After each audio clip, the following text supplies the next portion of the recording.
Welcome, Jim. Hello.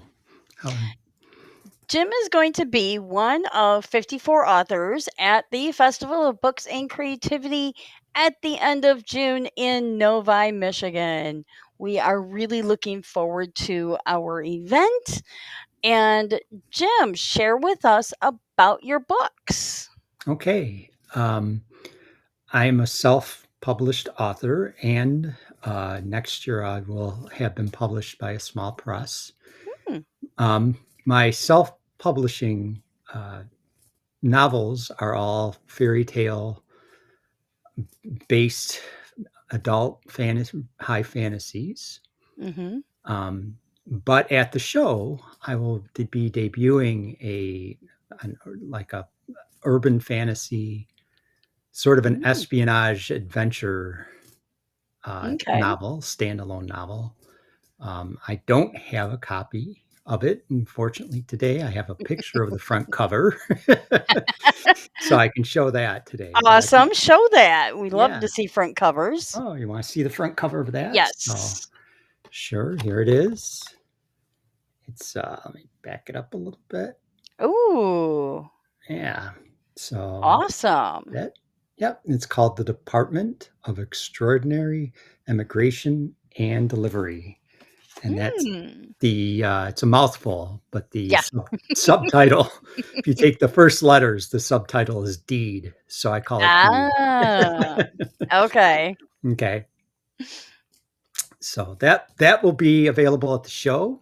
Um, it's in its final processes, so I'm very excited to share that at the show, and excited for I'll have a number of books to sell there. Do you have any of your other book covers with you? I do. So the first the first novel in my fairy tale series is called Kingdom Come, and it looks like this. Mhm, So I mhm. have that, and I've got a number of them in that series. There's 4 novels. Oh, okay. So yeah, I've got a whole bunch of them, and Mhm. I call them the Kingdom Come versions. I'll hold up the first 3 there. So Okay. yeah, so there, and then I have also in that world, I have a collection of short stories Mhm, that if people don't want to read an entire long novel and want to sample my writing, they can try mhm, a collection of short stories first. Um, in addition, I've been published in several anthologies, so mhm. I'll have those there too. If you're more Oh, nice. on the horror side, so I've been Mhm. published quite a bit in a horror series that's called the Classic Monsters Anthology. So here's one Oh, for werewolves. nice. Yeah, so I've got a number of those too that I can sell there. So you have about a dozen or so book titles that you'll have with you? Right. Yes, and it's 4 novels, 5 novels with Deed, and then a couple of collections, and then the rest are anthologies. Very good. Yeah. So what is your writing process? Are you a plotter or are you more of a pantser and just go? Plotter. You Yeah, have. yeah, I'm the plotter. So yes, I outline first. It takes me a long time to come up with the idea. I outline first. Mhm. Sometimes I do character profiles. Sometimes I interview my characters before I write anything. Oh, wow. Yeah, just to try to get into their heads a little bit and come up with really odd questions to ask them, and then try to answer them. Um, all kinds of exercises first. I may I may research settings for the book Mm. first and write notes Mhm. about that down. I'll have all that ready to go. Um, Usually, when I write the first chapter. Interesting. Mm. So, um, with those, so you're doing the entire character profile before you even write the story then? Yeah, I do. I mean, there may be, so I call this research too. Sometimes I write a Mhm. short story with the main character, right? Oh. Um, so for the novel coming out, Deed, Mhm. I had actually published the main character as flash fiction a couple of times before I decided to write the novel. Oh, wow. So I kind of knew her Mhm. fairly well. But then I had to write way more than I had ever thought about for 1,000 words, right? So you don't really get in deep into anything. And Right. so I had to write a nice long character profile of where she grew up and how she came to be what she was, and Mhm. that was a lot of fun. And then I take the side characters and give them mini profiles as well. So, what do you do for a day job, or is writing your day job? Yeah. No, my day job is I work for software publisher. Okay. Yeah, so we make software for academic institutions, Oh. and yeah, so I'm manage. I was a software engineer. I manage software engineers, and so I spend a lot of my time working in an office, of course, right? Mhm. And one thing I try to do, though, with all these stories, and the fairy tale story is the same way, is try to inject into these stories a little bit of real life so you can relate to it. Okay. So my high fantasies, our portal fantasies, where a person from our time goes through into a portal to a fairy tale world, Ah. and that person knows all the stories and knows how they all end, Mhm. and is at the first book is a college graduate, and Mhm. has all of our knowledge of going into a high fantasy world. So a lot of the words he uses and things he does should be relatable to people of today. And then Deed is a somewhat of an espionage story, but I wanted to Ooh. also again try to play with the whole corporate culture, Mm. Okay. in the middle of a spy novel. I thought that would be fun. So, my main character's trying to rest for the night, and she's going through her emails, and they're saying, Mhm. "Don't forget about the Valentine's party coming up, on Mhm. Valentine's party," and things like that, just to ground it a little bit into what people can, relate to. Mhm. Mhm. So your 9 to 5 job enters into your writing world, Yeah. which is really cool.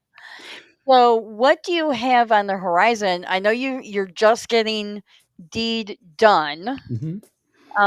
What else is on the horizon for you? Uh, well, a couple things.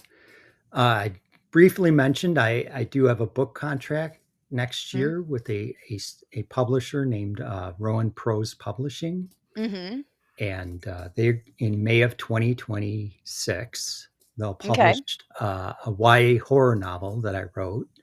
Oh. Yeah, about a set of teenagers who decide to break into an abandoned movie theater, Oh. and they didn't know that the movie theater was alive and trapped them in there. And so it shows a bunch of movies, and of course they get stuck in the episodes. One gets bound by one, they get stuck in the episodes, and it's all a question of how do they survive them and how did they get out of the movie theater. So that was a fun story to write. I wrote it a number of years ago, and Mhm. very fortunately, I'm very grateful to the company for selecting it to publish. It was it was a fun book to write, and I hope it'll Mhm. be a fun book to read, like all of my books. But Mhm. I have that one, and then I hope to write one more in the fantasy series I showed Okay. earlier. Yeah, and this one I want to change up. Usually, what happens in my stories is a hero collects a ragtag bunch of heroes, and they go on an Mhm. adventure or quest, something like that. I thought it'd be more fun to have the hero have a type of an adventure where he had to assemble a group of traditional fairy tale villains Oh. to try to save the fairy tale characters. So in this story, he has Hmm. to find Cinderella's cruel stepsister and convince her to save Cinderella. And he has to find a kind of a puss in boots sort of ruffian and Mhm. have him save one of the fairy tale characters, etc. So Interesting. yeah. That's definitely a different twist on the fairy tales. I like that. Yeah. Yep. So that one will be out. I'm hoping the end of 2026. Okay. That's a ways away, I know, but but it's underway, and I'm committed to it. Awesome. Thank So you. what do you like to do outside of your 9 to 5 job, outside of writing? What else does Jim like to do? What else? I'm a bit of a board gamer, Oh. so there's times I play. I have a group of friends I've grown up with that we all get together and play board games about once a month, or then we have a Hmm. weekend where we go away and we play board games as well. So that's a lot of fun. And Mhm. again, my creativity, I'm always trying to add on to the board games above and beyond the rules. I come up with, special scenarios and things. So that they indulge me with, playing a game and then having Jim enhance it somehow.